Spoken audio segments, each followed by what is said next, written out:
By the time the county inspector stepped into my backyard with a clipboard in his hand, the 3 oak trees were already gone. All that remained were 3 raw stumps, torn up grass, piles of orange sawdust, and a silence so strange it felt louder than the chainsaws that had caused it. 2 weeks earlier, my neighbor had looked me in the eye and acted like he had done me a favor. He had hired a tree crew to come onto my property while I was away, cut down 3 mature oak trees, drag the logs through my yard, damage my fence, crush part of my sprinkler line, and leave my backyard looking like a storm had ripped through it. But there had been no storm, no emergency, no warning, no permission. And what he did not know yet was that those trees were not ordinary backyard trees. I want these 3 oaks gone by the end of the day. They stood fully inside my property line, and once a certified arborist finished evaluating what had been destroyed, the damage would not be measured in a few $100s of cleanup. It would become a $72,000 claim. I still remember standing there that morning with my coffee in one hand and my phone in the other, staring at the empty space where shade used to be. For years, those trees had blocked the noise from the county road behind my house. They gave my backyard privacy. They kept the afternoon heat off my patio. They were one of the reasons I bought the house in the first place. And in one morning, because my neighbor wanted a cleaner view from his new patio, they were gone. At first, I felt sick more than angry. Then I saw the tire tracks carved into my lawn. Then I saw the bent fence panel. Then I saw the fresh cuts on the stumps and the sawdust scattered across the grass like evidence no one had bothered to hide.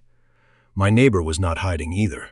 He was standing on his side of the fence, watching the tree crew load the last pieces of trunk onto their trailer. He looked calm, almost proud, like he expected me to thank him for destroying part of my home. That was when I understood this was not a misunderstanding. It was not a mistake. It was someone deciding my property rights did not matter because he wanted something badly enough. So I did not scream. I did not threaten him. I did not touch his property. I took out my phone and started recording everything, because even in that moment, before I knew about the protected tree ordinance, before I had the arborist report, before the county opened a file, I knew one thing clearly. The empty space behind my house was only the beginning, and I was right. By the end of it, my neighbor would be answering to the county, his insurance company, a lawyer, and an arborist report that turned 3 missing trees into the most expensive decision he had ever made. But to understand how it got that far, you need to know why those trees mattered so much in the first place. Because to Martin Keller, they were just blocking his view. To me, they were the reason my house had ever felt like home. I bought that house because it felt like the kind of place where a person could finally breathe. It was not the biggest house in the neighborhood. It was not the newest. It did not have the flashiest kitchen, the widest driveway, or a backyard designed to impress anyone online. But it had something I had wanted for years: peace. The house sat near the back edge of the subdivision, where the lots were deeper and the homes backed up toward an older county road. During rush hour, I could hear trucks beyond the drainage ditch. At night, headlights sometimes moved through the gaps between the houses. But my backyard had a natural wall that softened all of it. 3 old oak trees stood along the rear part of my property. They were tall, broad, and old enough that the largest trunk looked like it had been there before half the neighborhood existed. Their branches stretched over the back half of my yard like a roof. In the summer, they kept the patio cool. In the fall, the leaves turned gold and brown, covering the grass in a way that made the whole place feel private and calm. Some people hear the word trees and think of yard work. Leaves to rake, branches to trim, acorns to sweep. To me, those trees were part of the home. When I first toured the property, the real estate agent kept talking about the updated appliances and the new water heater. I barely listened. I was standing at the back window, watching the shade move across the grass, thinking about how quiet it felt compared to the apartment complex I had lived in for almost 8 years. Back then, I worked long hours and saved every dollar I could. I had upstairs neighbors who stomped at midnight, parking lot lights shining through my blinds, and a landlord who treated every repair like a personal insult. So, when I finally had enough for a down payment, I was not looking for luxury. I was looking for a place where I could sit outside with coffee and feel like the world was not pressing against me. That backyard gave me that feeling. The Hoa was annoying but manageable. They cared too much about trash cans, mailbox colors, and mulch shades. But I paid the dues, followed the basic rules, and stayed out of trouble. I waved at neighbors. I helped an elderly woman carry groceries after her knee surgery. I gave out candy on Halloween. I was not the person arguing at board meetings or starting fights online. I just wanted to live quietly. Then Martin Keller moved into the house behind mine. His property sat at a slight angle from mine, separated by the rear section of my fence and a narrow drainage easement from the beginning. Martin acted like the neighborhood was something he had purchased, not joined. Contractors were at his house constantly. First came the patio extension, then an outdoor kitchen, then landscape lighting, then a raised seating area that looked directly toward the back of my property. At first, I did not care. It was his house, his money, and his business. But once his new patio was finished, the comments started. He mentioned the trees casually at first. He said they blocked sunlight. Then he said they dropped too many leaves. Then he said large oaks attracted pests. After that, his words changed. Hazard, liability, dangerous, deadwood. Every time, I answered calmly. I told him the trees were on my side of the property line. I told him I had them trimmed by a licensed company the year before. I told him. No arborist had ever said they were unsafe. He would just smile like I was too naive to understand what he wanted. The first time, he said the neighborhood would look better without them. I thought he was being rude. The second time, I started paying attention. By the third time, when he mentioned that the Hoa cared about community appearance, I felt something tighten in my stomach. Martin was not really asking about the trees anymore. He was testing how hard I would fight for them. One evening, I stood on my patio while he looked over from his raised seating area. The sun was dropping behind the oaks, and the shade covered my yard exactly the way I loved. Martin stood there with a drink in his hand, staring past me, like my backyard was an obstacle in his landscaping plan. That was when I realized he did not see my trees as part of my home. He saw them as something in his way. Maybe I should have taken it more seriously. Maybe I should have sent a formal letter or called the Hoa before anything happened. But at the time, I still believed basic boundaries were enough. I believed a fence, a property line, and a clear refusal meant something. I was wrong, because people like Martin do not always break the rules all at once. Sometimes they complain first, then they exaggerate, then they repeat a lie until it sounds official. And then they wait for the one morning you are not home. The morning it happened started so normally that I almost hate remembering it. It was a Saturday, and I had agreed to help at work for a few hours because one of my coworkers had a family emergency. I left a little before 7, locked the back door, and drove away without thinking twice about my yard. The neighborhood was quiet. The sun was just coming up. Nothing looked unusual. When I came back shortly after noon, the first thing I noticed was the truck. It was parked near the rear access area behind the homes, with branches stacked high on an open trailer. At first, I thought someone nearby was having routine tree trimming done. Then I saw the logs. Large, fresh-cut pieces of oak sat on the trailer, the cut ends pale and wet in the sunlight. My chest tightened before I even understood why. I turned into my driveway, got out, and walked toward my side gate. Then I heard the chainsaw, not down the street. Behind my house, I pushed through the gate and froze. The back half of my yard was open, in a way it had never been open before. Sunlight poured across grass that had always been shaded. One oak was already gone down to the stump. A second had been cut into sections. The third was lying across my lawn, branches spread out like something wounded. There were tire tracks through my grass. A fence panel had been pulled loose and bent outward. Sawdust covered the ground in bright orange piles. One sprinkler head near the back corner had been crushed into the dirt, water bubbling around it. For a few seconds I could not speak then. Martin Keller stepped into view. He stood on his side of the drainage easement, wearing sunglasses and holding a travel mug, like he had been waiting to enjoy the show. When he saw me, he did not look surprised. He did not look guilty. He smiled. I asked him what he had done, he said. He had taken care of the problem, not apologized, not explained, not asked if I was okay taking care of the problem. I told him those were my trees. I told him the crew was on my property. I told him nobody had permission to cut anything behind my house. Martin acted like I was being dramatic, he said. The trees were dangerous, he said. They leaned toward his new patio. He said he had spoken to people in the HOA and that everyone agreed they needed to come down eventually. Then, he said, you were dragging your feet, so I handled it. That was when the shock started turning into anger. I asked him to show me written permission. A permit, an arborist report, or anything that gave him the right to send a crew onto my land. He pulled out his phone and showed me an email from someone on the HOA landscaping committee. It was not an approval. It was a vague message about homeowners being encouraged to maintain trees that could affect neighboring properties.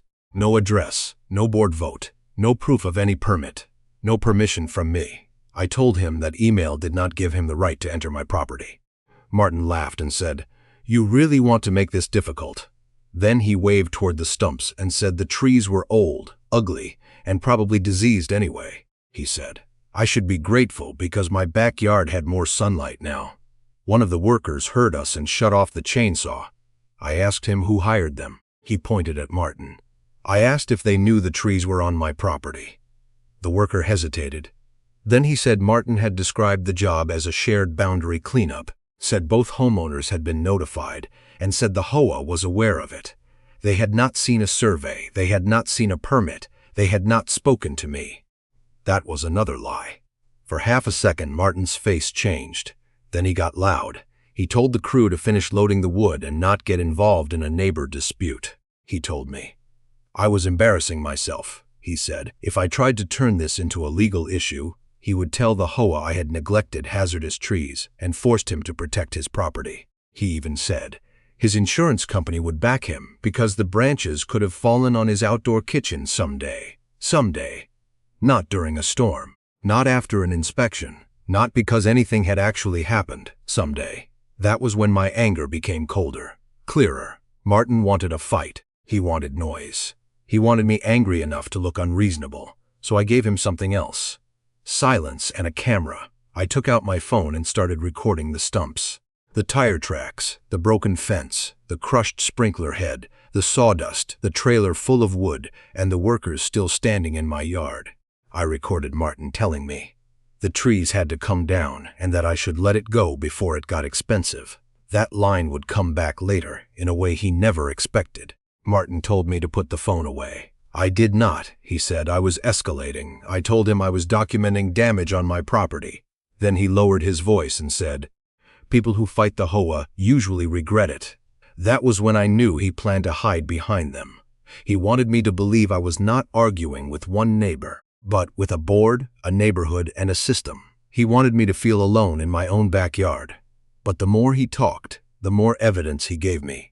By the time the crew left, 3 oak stumps sat in a line near the back of my property. My grass was ripped up, my fence needed repair, my sprinkler system was leaking. The privacy I had loved for years was gone in a few hours, because Martin wanted a cleaner view from his patio. I stood there listening to the road noise pour through the empty space where the trees used to be. But Martin had made one mistake. He thought the story ended when the chainsaws stopped. He did not know I had cameras. One on the back porch, one near the side gate, one small motion camera facing the rear fence after a package theft problem the year before. And if those cameras had recorded what I thought they recorded, Martin had just turned his arrogance into a timeline. I did not clean the yard first. That was the hardest part. Every part of me wanted to start fixing things.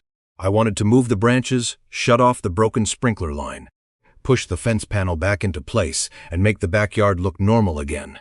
But I knew if I touched too much, too soon, Martin could later claim I had exaggerated the damage. So I left everything exactly where it was and started documenting. I photographed all 3 stumps from every angle. I took close-ups of the fresh cuts. The orange sawdust, the crushed sprinkler head, the tire tracks, the bent fence panel, and the marks where equipment had dragged through my grass. Then I took wider photos, showing the stumps in relation to my house, my fence, and Martin's property behind mine. I was not thinking like an angry neighbor anymore. I was thinking like someone building a file. After that, I opened the camera app on my laptop. My hands were shaking so badly. I typed the password wrong twice. I had one camera on the back porch, one near the side gate, and one small motion camera facing the rear fence after a package theft problem the year before.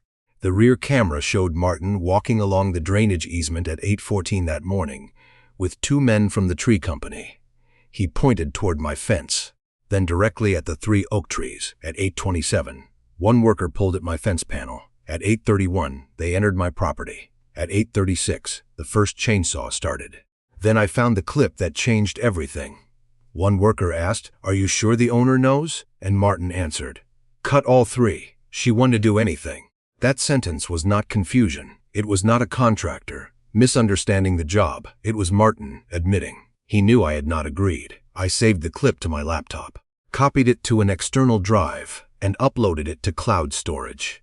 Then I saved every other important video from that morning and labeled them by time. Crew arrival, fence opened, first tree cut, Martin instruction, logs removed, trailer loaded. Each file I saved made the yard feel a little less helpless. Then I pulled out my closing folder from when I bought the house. Most people never look at those documents again. That day, they became the most important papers I owned. I found the deed, the plat map, and the old property survey. The rear property line was clear. The 3 oak trees were not on Martin's land. They were not Hoa Common area. They were not in the drainage easement. They were inside my property line completely. Still, I did not want to rely only on an old survey. I called the survey company listed on the document and asked if they could mark the rear boundary again. The woman on the phone asked if this was related to a dispute. When I said yes, she gave me one piece of advice. Keep everything in writing from this point forward. So that became my rule: no more backyard arguments. No more casual explanations. No more letting Martin twist words later. Everything in writing. I emailed the Hoa that afternoon and asked whether the board had authorized anyone to enter my property or remove 3 oak trees from my lot. I requested any complaints, approvals, notices, meeting minutes, or landscaping committee communications involving my address. Then I emailed Martin. I did not insult him. I did not threaten him. I wrote that 3 trees had been removed from my property without my consent, that my fence, lawn, and irrigation system had been damaged, and that I was preserving all evidence. I asked him to provide any permit, arborist report, survey, written authorization, or insurance information he believed justified his actions, he replied. 20 minutes later, he said, "The trees were a hazard," he said. I had ignored repeated concerns, he said. The Hoa had encouraged removal. Then he wrote, "You should be thanking me for handling a problem you refused to address." I saved that email immediately. Now his arrogance was not just on video. It was in writing. The Hoa replied the next morning, and their answer was nothing like Martin's story. The board had not approved tree removal on my property. The landscaping committee had no authority to authorize entry onto a private lot. Any homeowner removing trees was responsible for following county rules and property ownership requirements. That email mattered. It meant Martin had used the Hoa's name as cover, but the Hoa was already stepping away from him. Next, I called the county clerk's office. I explained that 3 mature oak trees had been cut down on my residential property without permission and asked whether there were tree protection rules in my area. After being transferred twice, someone in planning asked for my address. There was a pause while she looked it up. Then she told me my subdivision was inside a tree preservation overlay zone. Certain mature hardwood trees, including oaks over a specific trunk diameter, could not be removed without a permit unless a certified arborist declared them dead, diseased, or an immediate safety hazard. I asked if any permit had been filed for my address. There was no permit. She told me to measure the stump diameters before anything was ground down or removed. She also told me to contact a certified arborist and file a report with code enforcement. So I did. The arborist came out 2 days later. He measured each stump, checked the rings, bark, root flare, cut surfaces, and surrounding soil. He compared the stump locations with the survey markers and looked for signs of rot, disease, or emergency hazard. Then he said something I will never forget. "These were not dead trees," he explained. that a tree can have some dead branches and still be healthy. It can need trimming without needing removal. Based on what remained, he saw no evidence that all 3 oaks were immediate hazards. He also explained that mature trees are not valued like small replacement saplings from a garden center. Their value includes species, size, age, condition, location, shade, replacement difficulty, and impact on the property. That was when I realized this was going to be much bigger than a fence repair. By the end of that week, Martin's story was already falling apart. The camera showed he had given the order. Survey showed the trees were mine. The HOA had stepped away from him. The county had confirmed the preservation rules, and the arborist had already said the one sentence Martin could not survive. But that was still only the beginning. I had proof of what he had done. What I did not have yet was the document that would put a number on what he destroyed. When the final arborist report arrived, Martin's story did not just crack, it collapsed. The final arborist report arrived on a Thursday afternoon. I had just gotten home from work, and for the first time all week, I was trying not to look out the back window. Every time I walked into the kitchen, I saw empty sky where the oak branches used to be. The road behind the subdivision sounded closer now. The sunlight hit the patio too hard. My kitchen felt exposed. 3 trees were gone, but it felt like Martin had taken something bigger than wood and shade. He had taken privacy. Quiet, the feeling that my home was safely mine. Then the email notification appeared. Arborist report tree loss evaluation. I opened it at the kitchen counter. At first, the report looked almost too calm for what had happened. It listed my address, the inspection date, the species, the stump diameters, the condition of the remaining wood, the location of the trees, and the county ordinance section related to protected hardwood removal. But every page made Martin's story weaker. The report did not argue with him, it simply removed every excuse he had used. The trees were mature oaks. They were inside my property line. They showed no evidence of emergency failure. They qualified as protected trees under the county's preservation rules. And there was no permit on file. This was not just a rude neighbor, it was not just a landscaping disagreement. It was not even only trespass and property damage. It was the unauthorized removal of protected trees. The report explained that mature trees are not valued like small replacement saplings from a garden center. You cannot destroy decades of growth, plant 3 young trees, and pretend everything is even. The value included species, size, condition, location, shade, privacy, replacement difficulty, canopy loss, restoration planning, and impact on the property. At the bottom of the valuation page was the number, $72,000. I stared at it for a long time.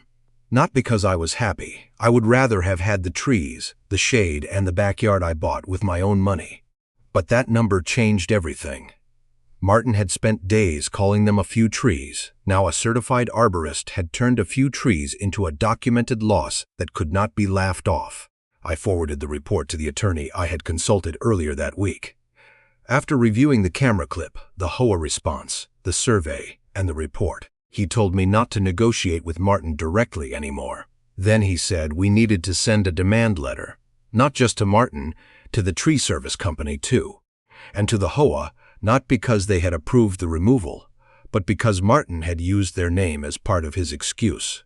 The attorney wanted every party on notice that all evidence had to be preserved: emails, texts, invoices, work orders, insurance information, and anything connected to the removal. The demand letter laid everything out in a way my anger never could.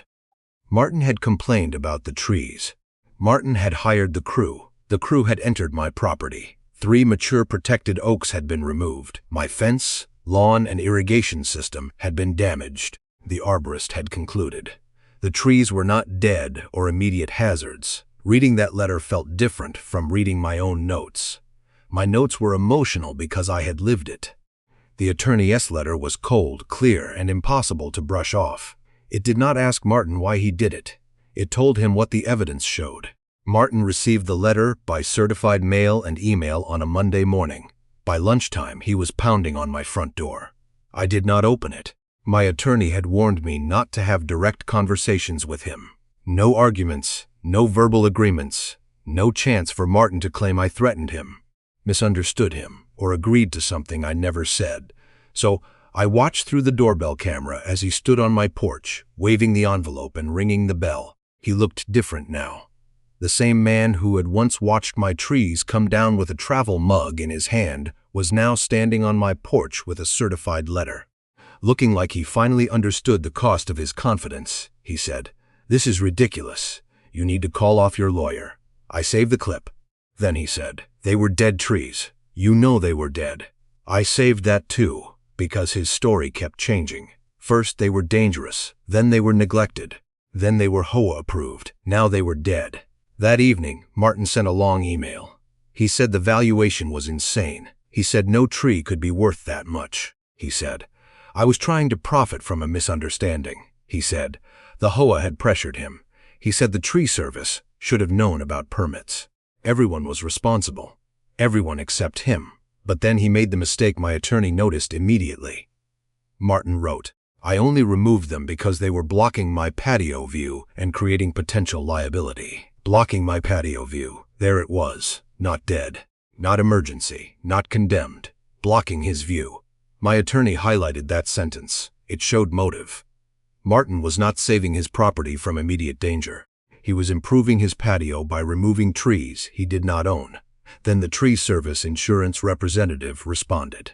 They confirmed Martin had hired the company, identified the trees, and represented that he had authority to approve the work.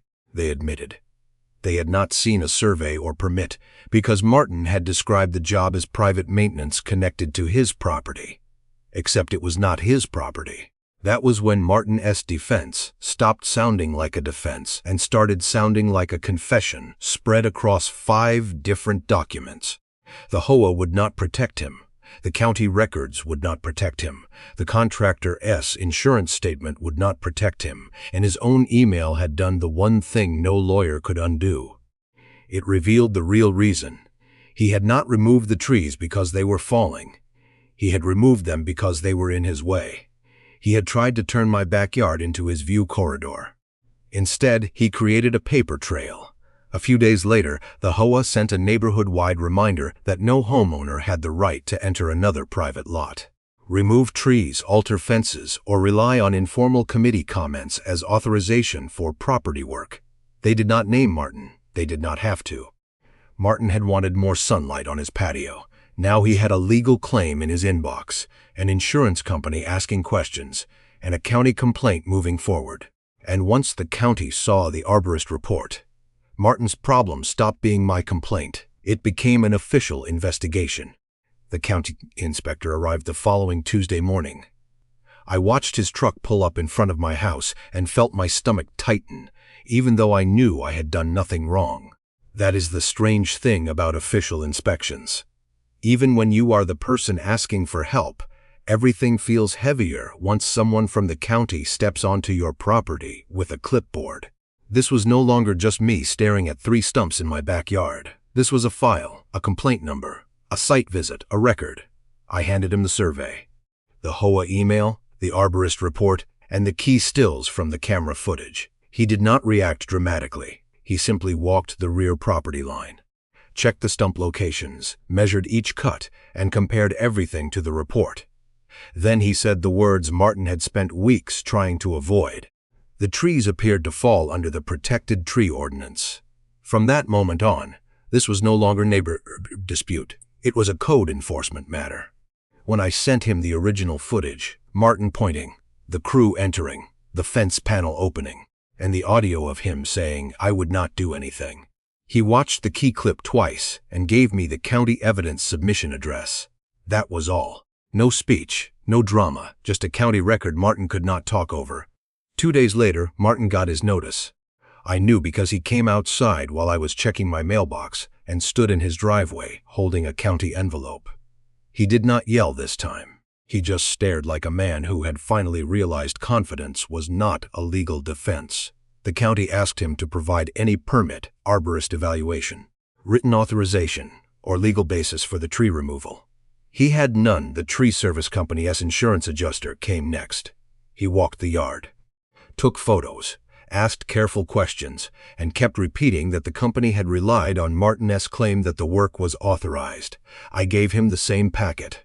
But I did not need to explain much. The survey, the footage, the HOA response, the county notice, and the Arborist report told the story by themselves. When he saw the valuation, he went quiet. That number changed the room every time someone saw it. Because people hear trees and think it is a small problem. A few saplings, some mulch, maybe an apology. They do not think about protected species, mature canopy value, ordinance penalties, trespass, restoration plans, professional fees, and insurance liability. Martin had counted on everyone treating the trees like yard clutter, but the county did not. The arborist did not. The insurance company did not. About a week later, the HOA held its monthly public meeting. That was the part Martin never expected. Because until then, he had been telling neighbors his own version of the story. He said I was overreacting. He said the trees were unsafe. He said the HOA had pushed him to take care of it. He said, I was trying to turn a simple maintenance issue into a lawsuit. So I went to the meeting with a folder. I did not go there to yell. I did not go there to embarrass him. I went because Martin had spent weeks using the HOA like a shield, and I wanted the truth on the record. The room felt different that night. People had clearly heard pieces of the story. A few neighbors looked at me when I walked in. A few looked at Martin. He sat 2 rows ahead of me, stiff and silent with his arms crossed. For the first time since he moved in, Martin was not performing for the room, he was shrinking in it. That was the first time I saw the neighborhood look at him differently. Not with fear, not with admiration, not with the polite patience people give a loud man who always acts like he knows better. They looked at him like they were finally adding things up. The constant contractors, the complaints, the way he always spoke as if the HOA belonged to him, the way he had turned someone else's backyard into his personal project. And for once, Martin had no audience to perform for when homeowner comments opened. I stood up and calmly explained that 3 protected oak trees had been removed from my private lot without permission, that the county had opened an investigation, and that Martin had claimed HOA encouragement as part of his justification. Then I asked the board one question. Had the HOA authorized anyone to enter my property or remove trees from my lot? The president looked uncomfortable. Then he answered, no. The HOA had not authorized entry. No. The HOA had not approved removal. No. The landscaping committee could not override private property rights or county permitting rules. That one word did more damage to Martin than anything I could have said. For a moment, the room was completely quiet. Then people started turning toward him. Martin tried to speak later in the meeting. He said he had only been trying to prevent a future hazard. But his words sounded thin now. The county was involved. The arborist report existed. The insurance claim was open. The HOA had publicly denied authorizing him. He was no longer controlling the story. The facts were. A few days later, my attorney received the first serious response from Martin S. Homeowner S. Insurance. They wanted to discuss settlement. The tree service company S. Insurer also opened a liability review. The county warned that penalties could apply and that a restoration plan might be required before the case could be closed. That was another thing Martin had not expected. It was not enough to say sorry. It was not enough to write a check and move on. The county wanted replacement trees, approved species, proper planting locations, survival requirements, and follow-up inspections. Protected tree removal was not treated like a private argument. It affected canopy, drainage, shade, and preservation rules. Martin had thought he was cutting away an inconvenience. The county saw a violation. The tree service saw a customer who had misrepresented authority. The HOA saw a liability. His insurance company saw a claim with evidence attached, and I saw every institution he had tried to hide behind move away from him. That was the most satisfying part. Not revenge. Accountability, because once the truth left my backyard and entered a public record, Martin's arrogance stopped being power. It became evidence. After that meeting, the question was no longer whether Martin had crossed the line. The only question left was how much that line would cost him. The settlement did not happen overnight. That is one thing people do not always understand about legal consequences. From the outside, it can look like one dramatic moment where the guilty person gets exposed and everything is fixed. In reality, it is slower than that. More emails, more forms, more waiting, more insurance people, asking the same questions in different ways. But the difference was that Martin was no longer laughing. He was no longer pretending an HOA committee email gave him power over my property. He was no longer telling people I had ignored a dangerous tree problem. He was no longer saying nobody would care about a few trees. Now he had an attorney. His homeowner S insurance had opened a claim. The tree service company S insurer was involved. The county had an enforcement file. And my attorney had a folder full of evidence that told the same story from every angle. The final settlement included several parts. Martin and the tree service insurance company had to cover the value of the 3 protected oak trees, the fence repair, the damaged irrigation line, lawn restoration, arborist fees, survey costs, and part of my legal expenses. The total amount connected to the claim came to roughly $72,000. Martin also had to comply with the County S restoration requirements.